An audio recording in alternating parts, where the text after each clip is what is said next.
बूढ़ी माँ की व्यथा। सुबह सुबह कड़ाके की ठंड में जब मनोरमा जी की नींद खुली तो उसने घड़ी की ओर देखा कि 6 बज गए हैं।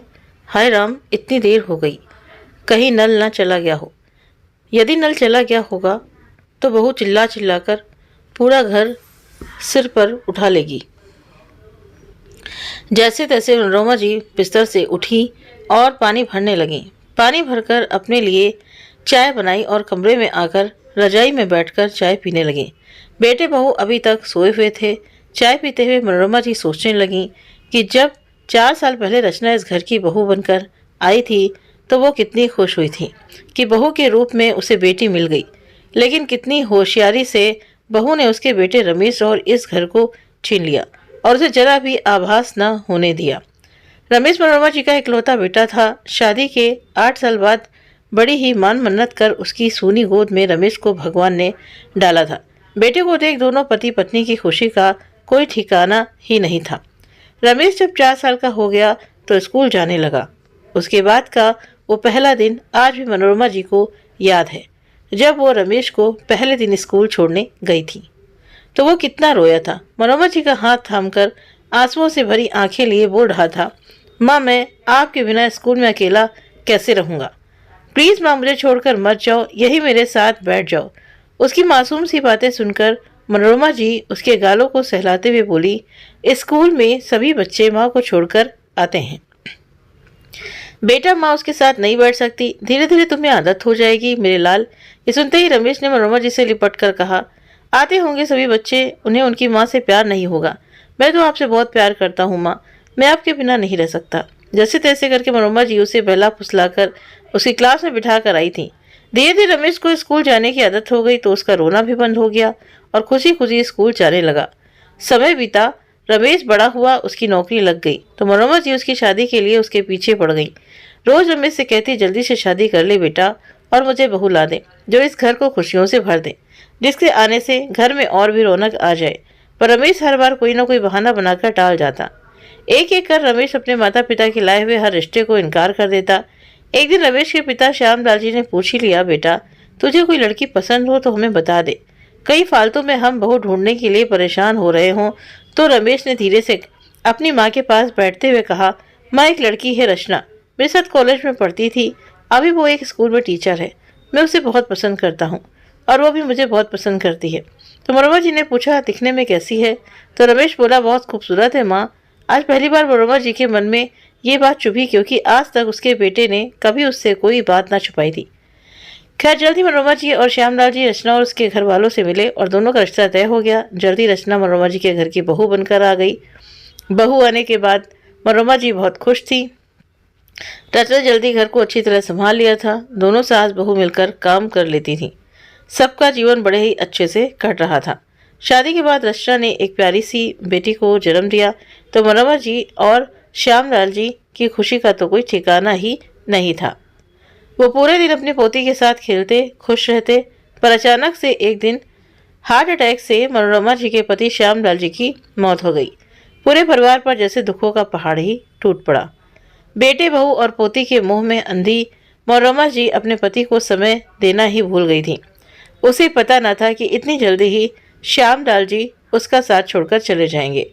कई बार श्यामलाल जी मनोरमा जी से कहते थे, क्या हर समय बेटे बहू और पोती के आगे पीछे घूमती रहती हो? कभी समय निकालकर मेरे साथ भी बैठा करो, घूमने चला करो, ऐसा ना हो एक दिन तुम पछताती रह जाओ। आज सच में मनोरमा जी को पछतावा हो रहा था, पर क्या करें, चाहकर भी बीता हुआ समय वापस तो नहीं ला सकती थी। श्यामलाल जी की मृत्यु के 4 महीने बाद ही रचना ने बड़ी ही चालाकी से पूरे घर पर अपना अधिकार जमा लिया था और धीरे धीरे मनोरमा जी से काम लेना शुरू कर दिया। माँ आज मुझे नहाने में देरी हो गई, क्या आप रमेश के लिए नाश्ता बना देंगी? तो मनोरमा जी भी खुशी खुशी नाश्ता बना देती। कभी बहू कहती, माँ आज मेरी तबीयत ठीक नहीं है, अपनी पोती को नहला दो, स्कूल के लिए तैयार कर दो। तो मनोरमा जी भी खुशी खुशी सब काम कर देती। पर धीरे धीरे रचना ने घर के सारे कामों से हाथ पीछे खींच लिए और मनोरमा जी के ऊपर हर काम की जिम्मेदारी लाद दी। सीधी सादी मनोरमा जी भी रचना की मंशा को जान ही ना पाई और सारी जिम्मेदारी अपने ऊपर ले ली। जब उसके पति श्यामलाल जी जीवित थे, काम तो वो तब भी करती थी, पर तब कभी ऐसा महसूस नहीं हुआ कि वो किसी के ऊपर अधीन है। पहले इस घर में जो कुछ भी था उसका अपना था, पर अब ऐसा नहीं था। मनोरमा जी के हर काम में रचना मीन मेख निकालने लगी थी। उन दिनों रमेश भी दफ्तर से अधिक व्यस्त हो गया था। मनोरमा जी अपने बेटे से शिकायत तो करना चाहती थी, पर बेटे का पत्नी के प्रति प्रेम देखकर उसे लगता कि बेटा पत्नी भक्त हो गया है। उसे एक शब्द भी कहूँगी तो वो मेरी नहीं सुनेगा, इसलिए चुप रह जाती। लेकिन मन ही मन में उसके एक टीस उठती कि बहू तो पराई थी पर बेटा तो अपना था। जो बेटा बचपन में उससे एक मिनट भी दूर नहीं रह सकता था, आज उसके पास अपनी माँ के लिए समय ही नहीं है। पर इस कमी को वो अपनी पोती के साथ खेल कूद कर दूर कर दी। लेकिन रचना से दादी पोती का ये स्नेह भी बर्दाश्त नहीं हुआ। रचना अपनी बेटी को अपनी दादी के करीब नहीं जाने देती। जिस घर में कभी मनोरमा जी पति का हाथ थामकर महारानी बनकर आई थी, आज उस घर में उनकी स्थिति एक नौकरानी की तरह हो गई थी। माँ कब से आवाज़ लगा रही हूँ, कहाँ खोई हुई हो? नाश्ता नहीं बनाना है क्या? रमेश को देरी हो जाएगी। बहू की आवाज़ से मनोरमा जी अतीत से वर्तमान में लौटी और जल्दी से रसोई में जाकर नाश्ते की तैयारी करने लगी। पति को गुजरे हुए 1 साल बीत गया, पर इस साल भर से एक पल भी उन्हें सुख का नसीब नहीं हुआ। रचना का मायका भी इसी शहर में होने की वजह से वो सुबह जाती और शाम को लौट आती। ऐसे में भी घर की जिम्मेदारी मनोरमा जी पर ही रहती। एक दिन रचना ने अपने पति रमेश से कहा, मेरी बुआ की बेटी की शादी है, इसलिए मैं 2 दिन के लिए शादी में जा रही हूँ। तो रमेश ने भी हाँ कर दी। उसके यहाँ बोलते ही रचना और उसकी बेटी शादी में जाने के लिए निकल गई। अगले दिन रोज की आदत अनुसार मनोरमा जी की नींद सुबह 5 बजे खुल गई, पर फिर घड़ी देखी तो फिर से सो गई। आज उसका उठने का मन ही नहीं कर रहा था। आज उसे किसी बात का डर नहीं था कि पानी चला जाएगा तो बहू चिल्लाएगी। उसे पता था कि नल 7 बजे तक तो चलेगा ही, इसलिए आराम से फिर से सो गई। जब आँख खुली तो सुबह के 8 बज चुके थे। देखा तो रमेश चाय का कप हाथ में लिए उसे आवाज़ दे रहा था, माँ उठो चाय पी लो। क्या हुआ माँ, तबीयत ठीक नहीं है क्या? आज तुम अब तक नहीं उठी? चाय बगल में टेबल पर रखते हुए रमेश ने कहा। तो कुछ पल के लिए मनोरमा जी को यकीन नहीं हुआ कि सच में रमेश उसके सामने खड़ा है। मनोरमा जी ने कहा, रमेश तूने चाय बनाई और मेरे लिए? तो रमेश बोला, हाँ माँ, और पानी भी भर दिया है मैंने। तुम आराम से सो रही थी तो मैंने सोचा तुम्हें किस लिए उठाऊं। तो मनोरमा जी ने कहा, बेटा आज आंख ऐसी लगी कि कब 8 बज गया पता ही नहीं चला। आज न जाने कितने समय बाद इस तरह अपने बेटे के साथ बैठकर मनोरमा जी ने चाय पी होगी। चाय पीकर मनोरमा जी ने कहा, बेटा मैं तेरे लिए नाश्ता बना देती हूँ। नहीं माँ, आज मुझे ऑफिस में ज़्यादा काम नहीं है, इसलिए मैं दोपहर में ही घर पर आ जाऊँगा और अभी मैं ब्रेड बटर खाकर चला जाऊँगा। तुम आराम करो, कहकर रमेश वहाँ से उठकर चला गया और कुछ देर बाद ही ऑफिस के लिए तैयार हो गया। और जाते जाते मनोरमा जी से बोला, माँ आज दोपहर का खाना मत बनाना, मैं बाहर से कुछ लेकर आऊँगा। बोलकर रमेश वहाँ से निकल गया। तो आज मनोरमा जी भी नहा धोकर तैयार होकर आंगन में बैठे धूप का आनंद ले रही थी, वरना बाकी दिन तो वो इस समय घर के कामों में लगी रहती थी। तभी उसे सामने से अपनी पड़ोसन आती हुई दिखाई दी। तो मनोरमा जी भी गेट खोल बाहर चली गई और उनसे बातें करने लगी। दोनों बहुत देर तक बातें करती रहीं। आज मनोरमा जी बेफिक्र होकर पड़ोसन से बातें कर रही थी, क्योंकि बाकी दिन अगर मनोरमा जी किसी पड़ोसन के साथ बोल भी लेती तो बहू उन्हें खा जाने वाली नजरों से घूरने लगती। पर आज कोई उसे रोकने टोकने वाला नहीं था। बातें करते थे 1 घंटा कब बीत गया उन्हें पता न चला। अंदर आकर मनोरमा जी ने कुछ रिश्तेदारों और सहेलियों को फ़ोन लगा लिया, जिनसे वो चाहते हुए भी बात नहीं कर पाती थी। फ़ोन मिलाते ही मनोरमा जी की पुरानी और प्रिय सखी सावित्री ने कहा, आज तुझे मेरी याद कैसे आ गई? तो मनोरमा जी बोली, बस बहन आज बहुत समय बाद फ्री हुई हूँ, पर तूने भी तो मेरी कोई खोज खबर नहीं ली। तो सावित्री बोली, मैं तो तुझे बहुत याद करती हूँ, हम सब सहेलियाँ तो अधिकतर मिल ही लेती हैं, बस तू ही गायब रहती है। कई बार हम सब ने तेरे लैंडलाइन पर कॉल भी किया, पर तेरी बहू ने हर बार कुछ न कुछ कहकर बात टाल दी। अच्छा बता कहाँ कब आ रही है हम सबसे मिलने? तो मनोरमा जी बोली, मैं रमेश से पूछकर बताऊंगी, यदि उसके पास समय होगा तो मैं किसी दिन ज़रूर मिलने आऊँगी। कुछ देर बातें करके मनोरमा जी ने फ़ोन रख दिया। दोपहर को रमेश जल्दी घर आ गया। बाहर से मनोरमा जी का मनपसंद खाना भी लाया था। दोनों माँ बेटे ने साथ बैठकर खाना खाया। तभी मनोरमा जी ने कहा, बेटा मुझे मेरी सहेली सावित्री और बाकी सब बहुत याद कर रही हैं, क्या तू मुझे उनसे मिलाने के लिए ले चलेगा? तो रमेश बोला, हाँ बिल्कुल ले चलूँगा, हम कल ही चलेंगे। तो मनोरमा जी खुश हो गई। वो जानती थी कि रमेश उसे कभी ना नहीं कहेगा, परंतु उसने खुद ही उसकी शादी के बाद संकोचवश से रमेश से अपने मन की बात कहना ही छोड़ दिया था। आज रमेश की बात सुनकर मनोरमा जी को लग रहा था कि वो उसकी भूल थी उसका बेटा आज भी उसकी किसी बात को नहीं टाल सकता। रात को दोनों माँ बेटे खाना खाकर सो गए और अगले दिन मनोरमा जी बहुत दिनों के बाद कहीं जाने के लिए तैयार हो रही थी। अच्छी सी साड़ी पहन अपने आप को आईने में निहारा। उसे फुर्सत ही नहीं मिली ऐसे अपने आप को देखने की। थक जो इतनी जाती थी, काम के बाद सीधे बिस्तर पर लेट जाती। तभी रमेश ने आवाज़ देते हुए कहा कि चलो माँ, देरी हो जाएगी। ताला लगाकर मनोरमा जी रमेश की बाइक पर बैठकर अपनी सहेलियों के संग मिलने के लिए निकल गईं। आज उसका मन बहुत खुशी से भर गया था। न जाने आज कितने समय बाद उसने इस खुले वातावरण में सांस ली होगी। कुछ देर बाद दोनों माँ बेटे सावित्री के घर पहुंच गए। वहां सभी सहेलियां मनोरमा जी का बेसब्री से इंतजार कर रही थीं। सभी सहेलियां बातों में खो गईं। कब समय बीता पता ना चला। शाम को ऑफिस से आने के बाद रमेश ने कहा, माँ चलें क्या, शाम हो गई है। आज सभी सहेलियों से मिलकर मनोरमा जी बहुत खुश थी। घर जाते समय रमेश ने गाड़ी ठेले पर रोक दी और बोला, चलो माँ, पानी पूरी खाते हैं। तो मनोरमा जी ने हंसते हुए कहा, बेटा इस उम्र में इस तरह यहाँ खड़े होकर मनोरमा जी आगे कुछ कहती उससे पहले रमेश बोल पड़ा, माँ तुम बिना कितना सोचती हो। चलो भी। दोनों ने पानी पूरी खाई और घर आ गए। रात को खाना पीना खाकर दोनों माँ बेटे अपने अपने कमरे में सोने चले गए। मनोरमा जी थक गई थी तो लाइट बनकर बिस्तर पर लेट गई, पर मन ही मन आज बहुत खुश थी। बहुत समय बाद उसने इतना खुलकर जीवन जिया था।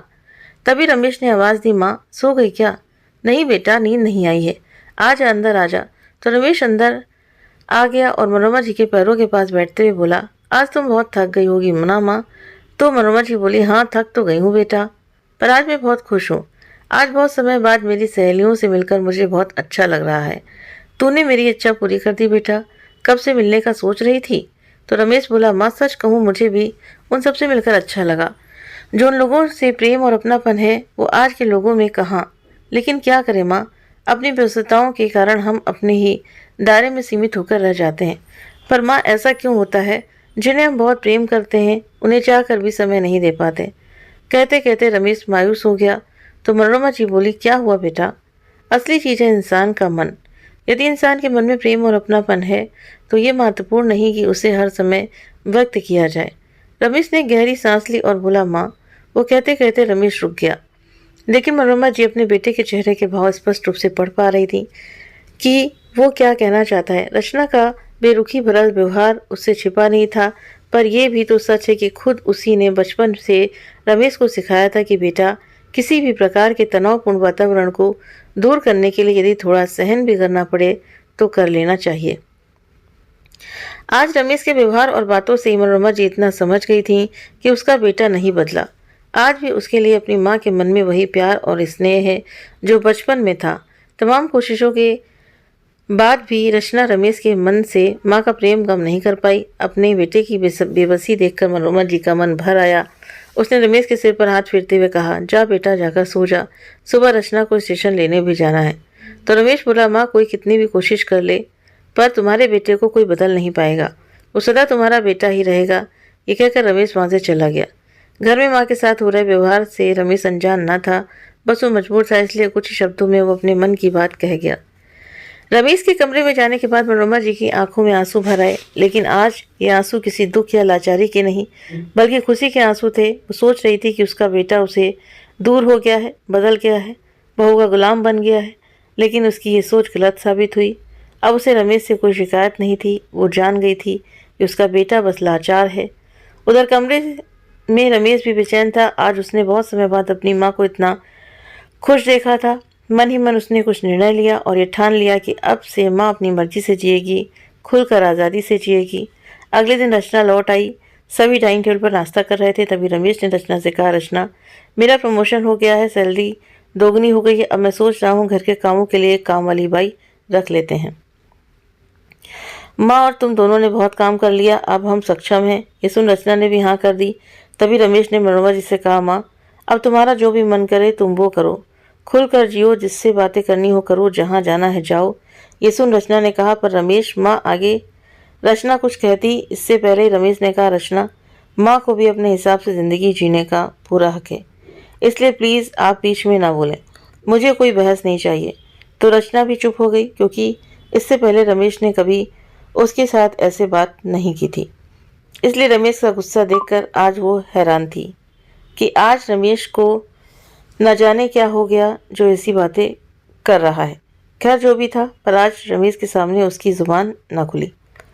आज रमेश भी सोच रहा था कि काश उसने पहले ही ये कदम उठा लिया होता तो अच्छा होता।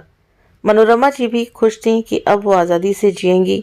सुबह शहर पर जाएंगी, सहेलियों से मिलेंगी, धार्मिक किताबें पढ़ेंगी, अपनी हर इच्छा को पूरी करेंगी। अब उसे किसी बात का डर नहीं था, क्योंकि उसका बेटा उसके साथ था। खुशी के कारण उसकी आंखें नम हो आईं। माँ को खुश देखकर रमेश भी खुश हो गया और मन ही मन सोचने लगा कि अब चाहे कुछ भी हो जाए, पर वो हर रोज़ माँ के लिए थोड़ा सा वक्त ज़रूर निकालेगा। माँ तो माँ होती है, वो दुख सह लेगी पर शिकायत कभी नहीं करेगी। इसलिए माँ की खुशी का ख्याल रखना भी बेटे का फ़र्ज़ होता है। तो मैं भी बेटे का हर फ़र्ज़ निभाऊंगा। तेरा बेटा तेरे लिए कभी नहीं बदलेगा माँ। मन ही मन सोचते हुए रमेश अपनी माँ को निहार रहा था। तो दोस्तों, आपको ये कहानी कैसी लगी तो कमेंट करके ज़रूर बताएं। अगर आपको कहानी अच्छी लगी हो तो प्लीज़ वीडियो को लाइक करें, शेयर करें और हमारे चैनल को सब्सक्राइब करना ना भूलें। मिलते हैं आप सभी से नेक्स्ट वीडियो में। Thank you.